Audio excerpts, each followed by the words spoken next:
Hello नमस्कार. Growing Maugham या माझ्या यूट्यूब चॅनलमध्ये मी पल्लवी तुमचं सर्वांचं स्वागत करते. तर बाजारातून आणली होती आज नवीन भाजी, पहिल्यांदा ट्राय करतो आहे. त्याला हिंदीमध्ये टिंडा म्हणतात आणि मी आत्ताच सर्च केलं तर मराठीमधून त्याला ढेमसे असं काहीतरी म्हणतात. तर ह्याची जी भाजी आहे थोडंसं कवर त्याचं कठीण आहे.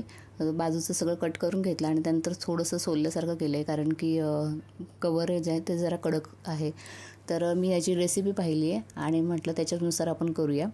तर त्यांनी दिलेली जी रेसिपी त्याच्यानुसार त्यांनी सगळं कट करायला सांगितलं आणि जर अशा ज्या बियांवाला पार्ट असेल तर तो काढून टाका म्हणाले, की त्याच्याने भाजी चांगली होत नाही. तर त्याच्यामध्ये घालणार आहे कांदा, टोमॅटो, त्याच्यानंतर रेसिपीप्रमाणे जशा त्यांनी पोळी कट करून घ्यायला सांगितलं तशा त्याच्या केलेल्या आहेत. तर पहिल्यांदा भाजी ट्राय करतो आहे, म्हटलं वेगवेगळ्या प्रकारच्या भाज्या खाऊन बघूया. तर मग ह्या भाजीमध्ये त्यांनी मोहरीचं तेल वापरायला सांगितलं. आता आपण महाराष्ट्रीयन आहे तर आपण शक्यतो मोहरीचं तेल म्हणजे तर नॉनव्हेज बनवताना काही जण वापरत असतील, पण आम्ही तरी शक्यतो वापरत नाही. तर म्हटलं ट्राय करून बघूया की कसं लागतं. तर आमच्या शेजारी एक पंजाबी राहायचे, तर त्यांनी सांगितलं की मोहरीचं तेल तुम्हाला जर भाजीत वापरायचं असेल तर त्याला चांगलं जळून द्यायचं आणि नंतर त्याचा जो वास असतो ना तो स्मेल निघून जातो. तर तेलामध्ये हे बडीशोप घातलेली आहे. तर बडीशोप त्यांनी टाकायला सांगितली आणि हिंग घातलं सुरुवातीला. त्यानंतर मग त्याच्यामध्ये आपण कांदा टाकायचा आणि मग कांदा चांगला फ्राय करून घ्यायचा. कांदा फ्राय करून झाल्यानंतर मग त्याच्यामध्ये जर टोमॅटो ॲड करणार असेल तर टोमॅटो टाकायचं आणि त्याच्यानंतर जे आपण कापून घेतलेले टिंडे आहेत तर ते चांगले परतवून घ्यायचे. ते थोडेसे शिजायला कठीण पडतात ना म्हणजे त्याचा वरचा कव्हरचा पार्ट कठीण असतो आणि आतला भाग जो आहे तो सॉफ्ट असतो. आणि ते चांगलं व्यवस्थित कांद्याचं वगैरे आधी परतून घेतलं मी. तोपर्यंत म्हटलं की आज त्यात कांदा वगैरे ह्याला वेळ लागेल आणि त्यांनी सांगितलेलं की टिंडेसुद्धा तुम्हाला 7-8 मिनिट चांगले परतून घ्यायचे, नंतर मग तुम्ही त्याच्यामध्ये पाणी ॲड करू शकता. म्हटलं मग हे आधी परतवून घेते. त्यासोबतच मी आज ठरवलं आहे की बीट आणलेलं आहे ना, तर त्या बीटाचं जे आहे तर ते कोशिंबीर करूया. मला एका डॉक्टरांनी सल्ला दिलेला की बीट जे आहे तर ते आपलं हिमोग्लोबिनसाठी चांगलं असतं, पण आपल्याला असं खायला आवडत नाही. तर तुम्ही काय करू शकता, त्याला चांगलं ते बॉईल करून घ्या, मग त्याला किसून घ्या आणि दह्यामध्ये ते मिक्स करायचं आणि तुम्हाला आवडत असेल तर तुम्ही त्याच्यामध्ये साखर ॲड करू शकता. तर मी ते चांगलं किसून घेतलं आहे आणि दह्यामध्ये मिक्स केलं. त्याच्यानंतर त्याच्यामध्ये मी थोडीशी साखर पण ॲड करणार आहे. तर याचा कलर बघा किती सुंदर आलेला आहे बीटचा. म्हटलं ते टिंडे जोपर्यंत भाजी परतून होत आहे किंवा थोडा वेळ त्याला तशीच ठेवायला सांगितलेली आहे, हलवून घ्यायची मध्ये तर मग तोपर्यंत साईड बाय साईड मी काय केलं की कोशिंबीर करून घेतली आणि ती चांगली परतून झाल्यानंतर मग त्याच्यामध्ये कलरसाठी आपलं कश्मीरी लाल तिखट टाकले. आधी मिरच्यासुद्धा घातलेल्या आहेत, नंतर हळद घातली आहे आणि त्याच्यानंतर धनेपूड जी आहे तर ती घातली आहे. त्यांनी सांगितलेलं की जर तुमच्याकडे आमचूर पावडर असेल तर तीसुद्धा ॲड करू शकता, थोडंसं आंबट पण येईल. मला ही भाजीच खाताना एक आठवण आली की आपल्याकडे महाराष्ट्रामध्ये बघा हिरवे टोमॅटो असतात, तर हिरव्या टोमॅटोची सुद्धा भाजी करतात आमच्याकडे. तर त्याची जशी चव येते ना, तर ह्याच्यात आमचूर पावडर टाकली असतं तर त्याचीसुद्धा खायला तशी चव आली असते. ही भाजी रेडी आहे. त्या भाजीसोबत आम्ही भाकरी केल्या होत्या. त्यानंतर चवळी म्हणजे तांदूळाची भाजी असते तर ती आणली होती, तर तीसुद्धा केलेली मी. नंतर याच्यात दाखवलं, शूट नाही केले मी आत्ता. त्यानंतर ही गोड कोशिंबीर. आता हे दुसऱ्या दिवशी सकाळी रुद्र जो आहे मी त्याला बाहेर फिरून आणलं होतं, तो झोपलेला आहे.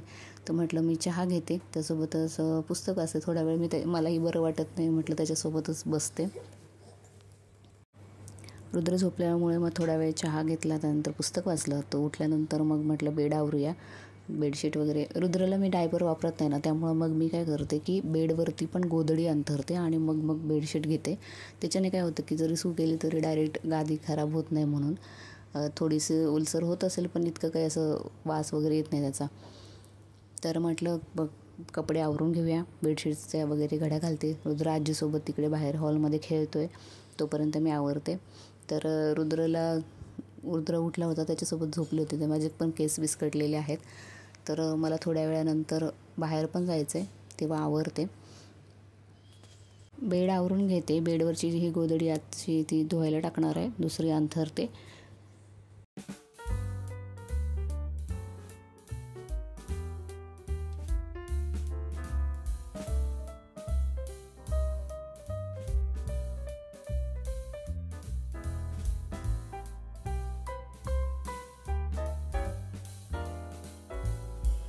मला जरा मेडिकलमधून सामान आणायचं होतं, काही मेडिसिन आणायचे आणि किराणा सामान पण आणायचं. त्याच्यासाठी मी आवरते रुद्र माझ्यासमोर तिथे दरवाजाच्या इथे खेळतोय.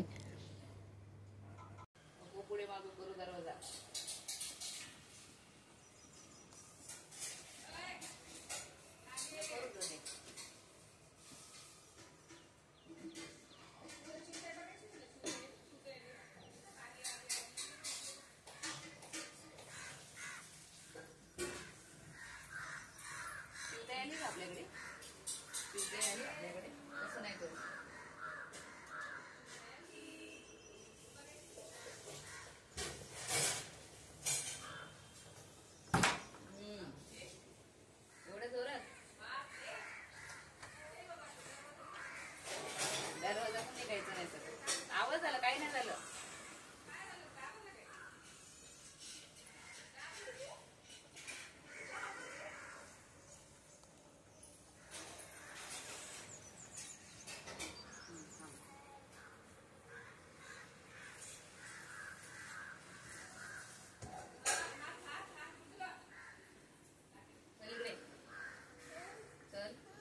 रडू नाही, हात मला लागेल असं सांगते ना मी. रडायचं काय तर.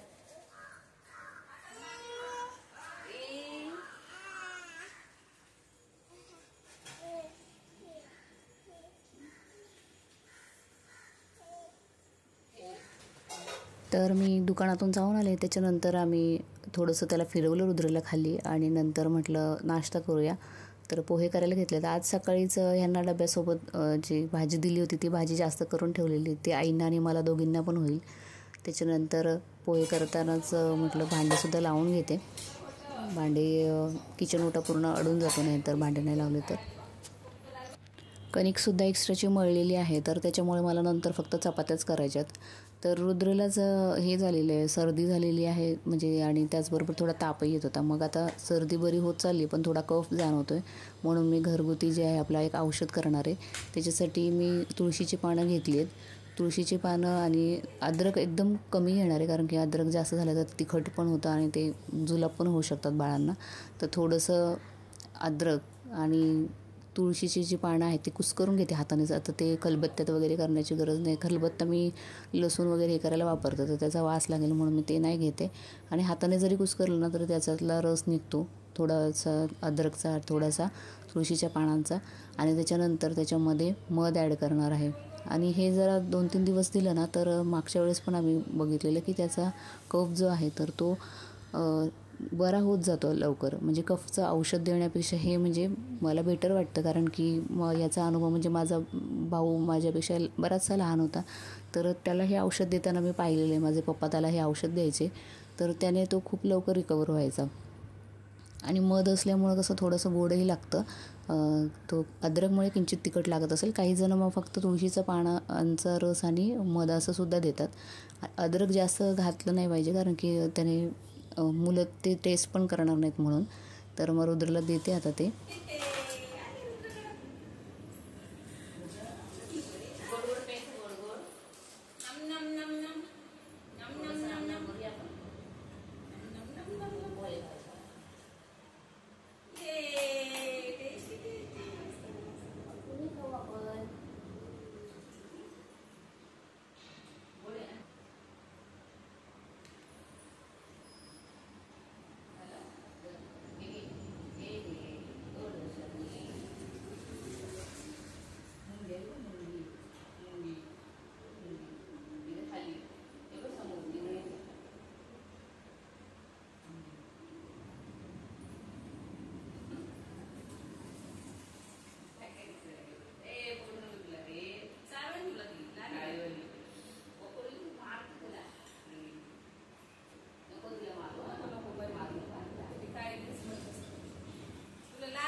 रुद्रला तर औषध देऊन झाल्यानंतर आम्ही पोहे खाऊन घेतले. रुद्रला सुद्धा भरवले आणि त्याच्यानंतर रुद्रला आंघोळ घालायला घेतली.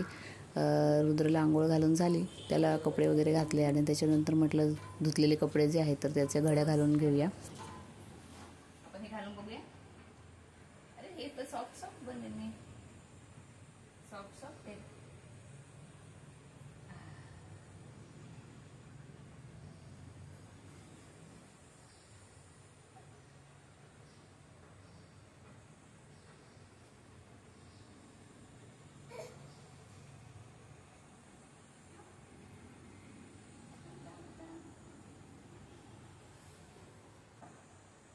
क्यूट बनेल.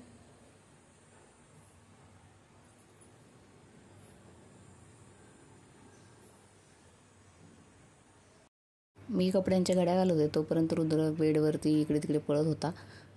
घड्या घातलेले कपडे जे आहेत ते उचलून घेत होता. अशा प्रकारची आता मज्जा चालू असते की आपण एक काम करायचं आणि ते दुसरं काम जे आहे तर ते रुद्र करत असतो. तर माझं पुस्तक जे आहे तर ते घेतलं रुद्राने.